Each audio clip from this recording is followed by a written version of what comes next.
Hello traders. इस video के अंदर हम ऐसे दो स्टॉक देखने वाले हैं जो लगभग एक जो स्टॉक है जो 22 साल बाद ब्रेकआउट दे रहा है और एक जो स्टॉक है जो 11 सालों बाद ब्रेकआउट दे रहा है। हम उनका एनालिसिस करने वाले हैं, पर उससे पहले हम एक बार मार्केट एनालिसिस कर लेते हैं, देखते हैं कि ब्रॉड मार्केट में क्या चल रहा है। सबसे पहले हम निफ्टी का एनालिसिस करेंगे और निफ्टी के अंदर आप देखो तो कहीं ना कहीं निफ्टी जो है यहाँ पर एक स्मॉल रेंज के अंदर फंस चुका है। अगर आप देखो तो एक बड़ी एक रेंज बना के मार्केट उसी रेंज में ट्रेड कर रहा है। अगर आप देखो तो लगातार 4 हफ्ते इसी रेंज में मार्केट ने बिता दिए। ओके, तो अब मार्केट के लिए इम्पोर्टेंट ये होगा कि जब मार्केट जो है ये जो रेंज है उसका अपसाइड ब्रेकआउट करेगा या फिर डाउन साइड ब्रेकआउट करेगा, और ये टोटली डिपेंड करेगा कि आने वाले दिनों में हमें मार्केट में किस तरह की वॉलेटिलिटी, किस तरह की न्यूज़ आने को आ सकती है मार्केट में। उसके हिसाब से मार्केट में हमें मूव देखने को मिल सकते हैं। पर आने वाले दिनों में हम कह सकते हैं कि मार्केट एक बेरिश टू साइडवेज व्यू मुझे यहाँ पर मार्केट में नज़र आ रहा है। यहाँ पर अगर आप देखो तो यहाँ पर कहीं ना कहीं अगर देखो तो मार्केट ने जो क्लोजिंग की विच इज़ काफ़ी अच्छी 24,000 के ऊपर क्लोजिंग की, 24,200 के ऊपर यहाँ पर मार्केट ने कहीं ना कहीं क्लोजिंग करने की कोशिश की है, विच शोज की लिटिल पॉजिटिवनेस। बट फिर भी जब तक हाई ब्रेकआउट नहीं हो जाता है, विच इज 24,500 का जो मार्केट ने हाई बनाया हुआ है उसका ब्रेकआउट नहीं हो जाता, तब तक हम फिर भी थोड़ा डाउट रहेगा। ओके, सो डिपेंड करेगा कि मार्केट में किस तरह की न्यूज़ हमें देखने को मिलती है। पर अगर जो लो है 24,000 या फिर 23,800 का जो लो बना हुआ है उसका वो फिर से ब्रेकडाउन हो जाता है नीचे की तरफ, तो फिर हमें 23,000 के नए लेवल हमें देखने को मिल सकते हैं। ओके, 23,500 23,000 के नए लेवल देखने को मिल सकते हैं, so watch out that level also. Okay, this is my view on Nifty little sideways to bearish. चलिए एक बार बैंक निफ्टी भी देख लेते हैं। बैंक निफ्टी भी एक ही छोटी सी रेंज में ट्रेड कर रहा है। ओके, तो इसमें भी ऐसा कुछ खास नज़र नहीं आ रहा है। तो अगर हम गिफ्ट निफ्टी का यहाँ पर एनालिसिस करते हैं, गिफ्ट निफ्टी भी अगर आप देखो कहीं ना कहीं स्मॉल रेंज के अंदर फंसा हुआ है, पर इसने भी अगर आप देखो 24,000 के ऊपर क्लोजिंग की, विच इज़ काफ़ी अच्छी बात है। यहाँ पर जो अगर हम देखें यूएसडी एनआर यहाँ पर थोड़ा सा वीक मुझे नज़र आ रहा है।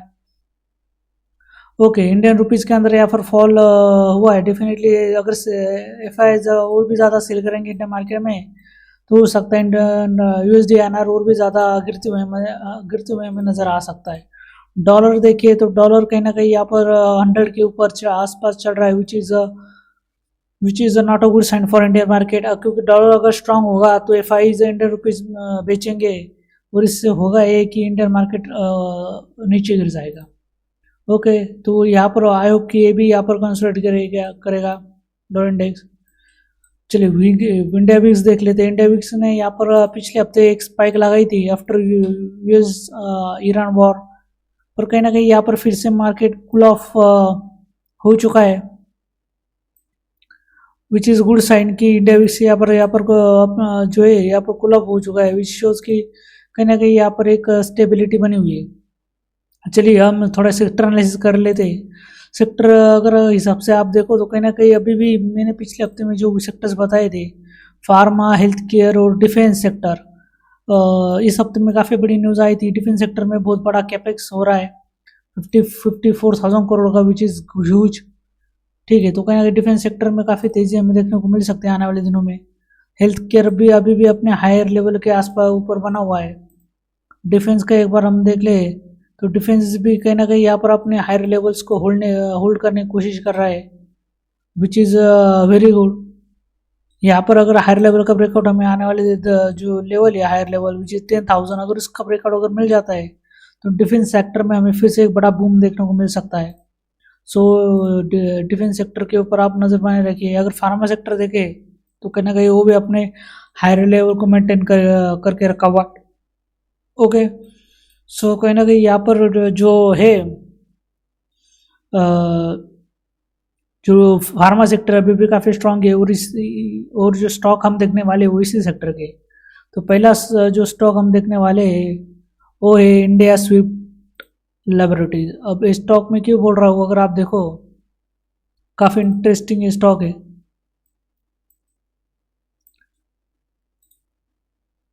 देखो अगर आप इस स्टॉक को देखो ना, तो इस स्टॉक ने जो अपना हाई लगाया था वो लगभग आज से 22 साल पहले यानी लगभग 2005 में हाई लगाया था इस स्टॉक ने यहाँ पर।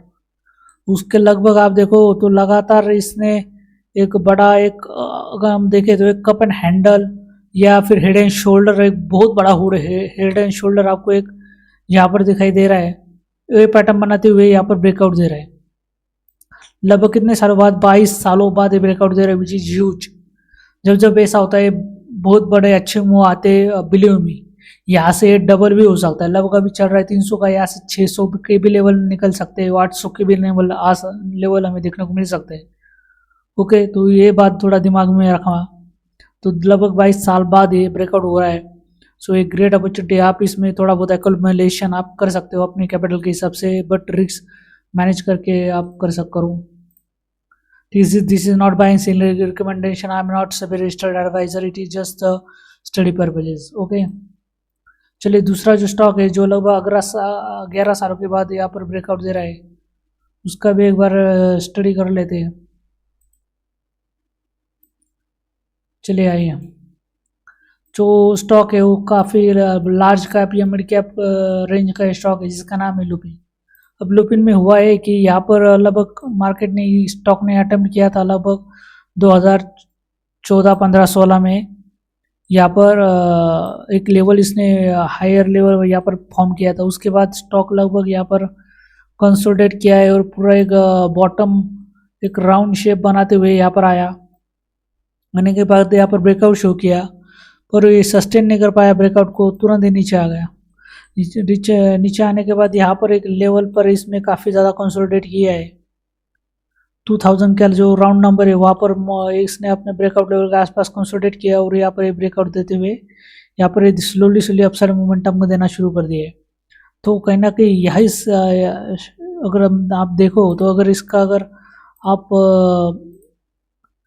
अगर जो रेंज है उसका अगर आप निकालना शुरू करो इस लुपिन स्टॉक का, तो कहीं ना कहीं यहाँ पर एक रेंज हमें निकल के आती है विच इज दिस वन।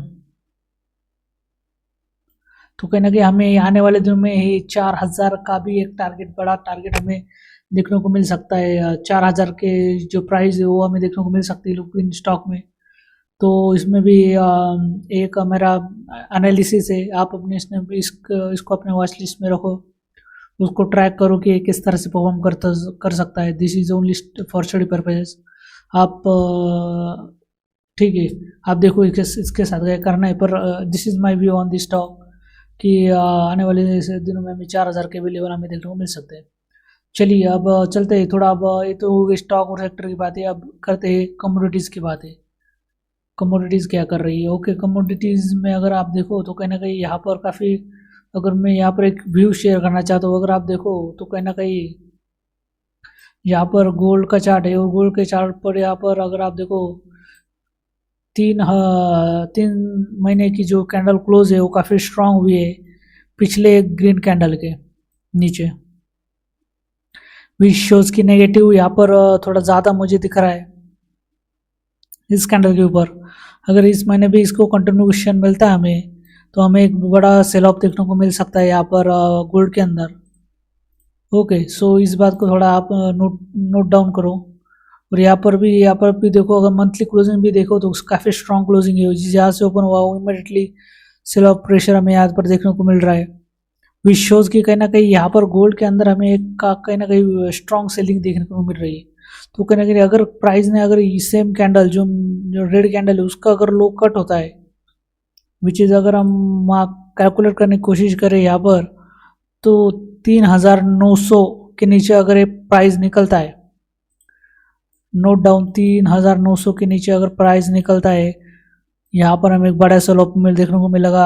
आराम से 300 से 400 पॉइंट का यहाँ पर हमें बड़ा फॉल देखने को मिल सकता है।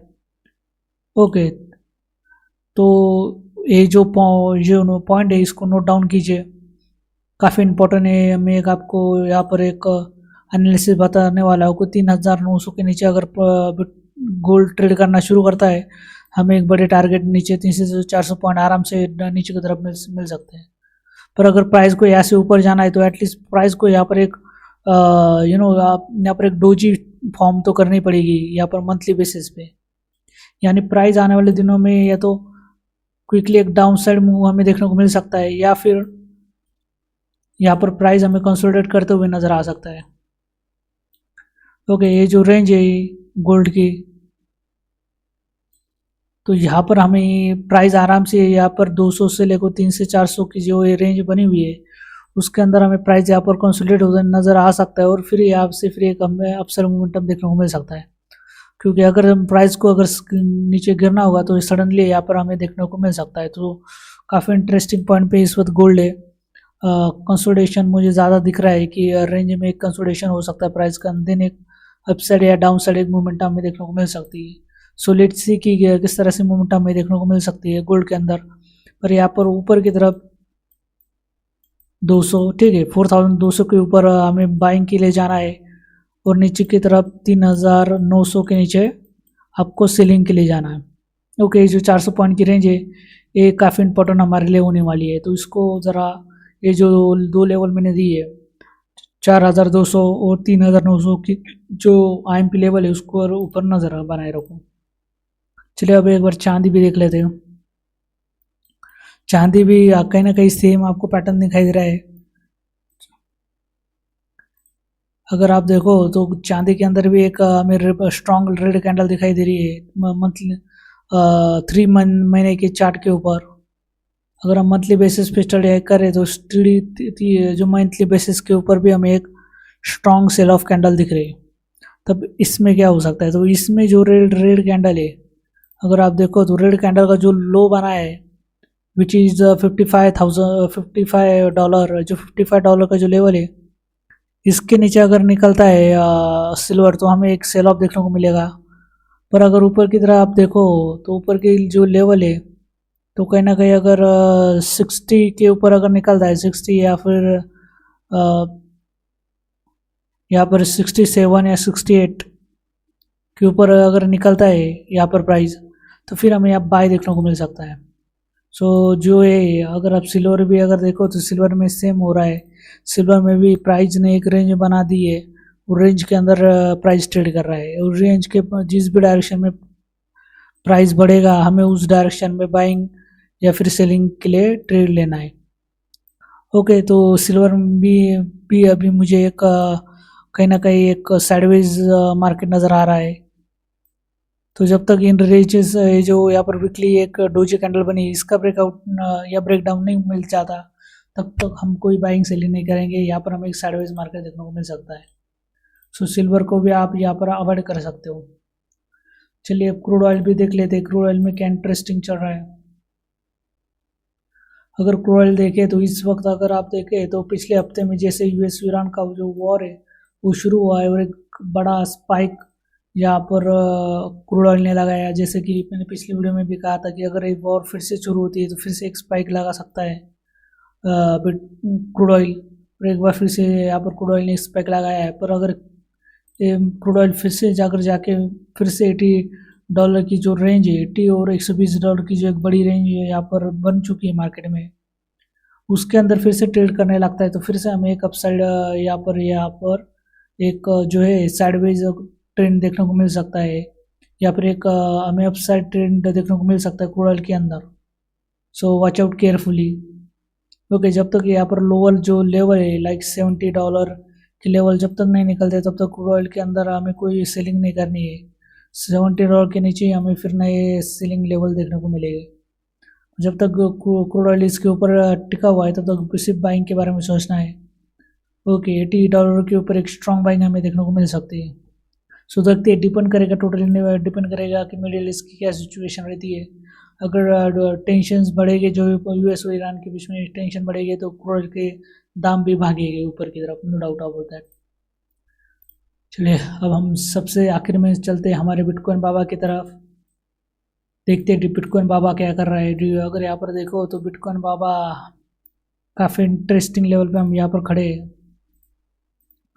अगर आप देखो तो कहीं ना कहीं बिटकॉइन भी एक छोटी सी रेंज में फंसा हुआ है यहाँ पर। ओके, तो कहीं ना कहीं यहाँ पर काफ़ी इंटरेस्टिंग लेवल पे फंसा हुआ है बिटकॉइन एक छोटी सी रेंज में।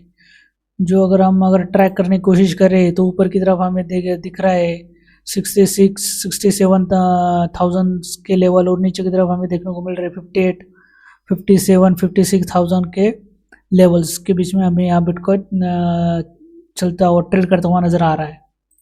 जब तक बिटकॉइन इस रेंज में ट्रेड कर रहा है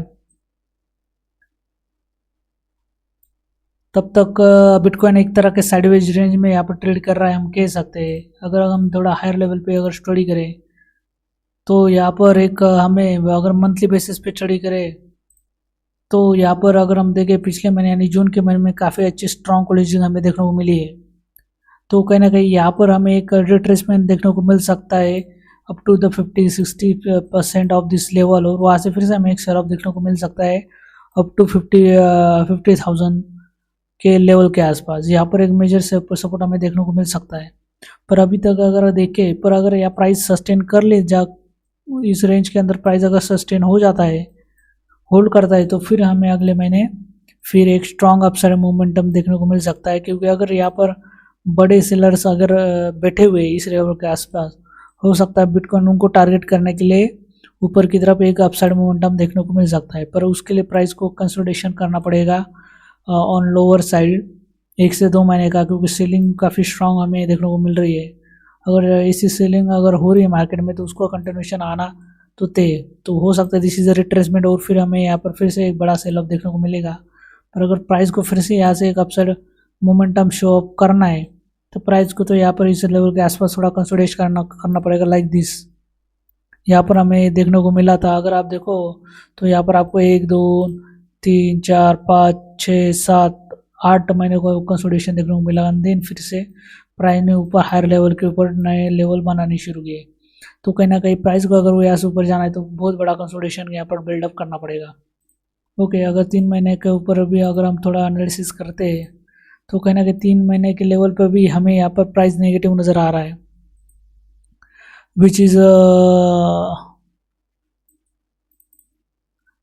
ओके। तो 3 महीने के एच उस पर भी हमें वीक नज़र आ रहा है। तो कहीं ना कहीं यहाँ पर कहना बड़ा मुश्किल है। पर अगर प्राइस ने अगर यहाँ पर सपोर्ट लेना चाहता है तो यहाँ पर एक अच्छा कंसोलिडेशन बिल्डअप करना पड़ेगा प्राइस को। देन प्राइस यहाँ पर एक अच्छा अपसाइड मोमेंटम हमें देखने को मिल सकता है बिटकॉइन के अंदर। ओके, अगर हम यहाँ पर कुछ फिबोनाची ड्रॉ करने की कोशिश करते हैं तो लेट्स सी कि क्या हमें लेवल देखने को मिलते हैं। तो यहाँ पर ऑलमोस्ट 60% की जो लेवल होती है बिटकॉइन की उसके आसपास ट्रेड कर रहा है। तो कहीं ना कहीं अगर बिटकॉइन को ऊपर जाना है, दिस इज़ द लेवल कि यहाँ से बिटकॉइन प्राइस बिल्डअप करके ऊपर की तरफ बढ़ सकता है। क्योंकि अगर 60% के नीचे अगर बिटकॉइन चला गया फिर ये बेरिश टेरिटरी में आ जाएगा, और फिर यहाँ से और भी ज़्यादा गिरावट हमें बिटकॉइन के अंदर देखने को मिल सकती है। सो दिस इज इट कि काफ़ी क्रूशियल लेवल के ऊपर भी इस वक्त बिटकॉइन खड़ा है। अगर इस क्रूशियल लेवल के नीचे भी अगर बिटकॉइन चला गया तो फिर काफ़ी एक बड़ा फॉल हमें देखने को मिल सकता है बिटकॉइन के अंदर। एक शार्प फॉल हमें देखने को मिलेगा अब बिलो दिस ये जो इस वक्त लेवल चल रही है विच इज़ 58,000, 57,000 की जो लेवल है is very important. So let's see कि क्या रहता है। अपन बिटकॉइन को ऊपर जाना है तो यही this is the only level where bitcoin get reverse. So this is my view on Indian markets. Thank you for watching this video. See you again. Bye bye. Jane. Like, share, subscribe the channel for some more such videos. Thank you.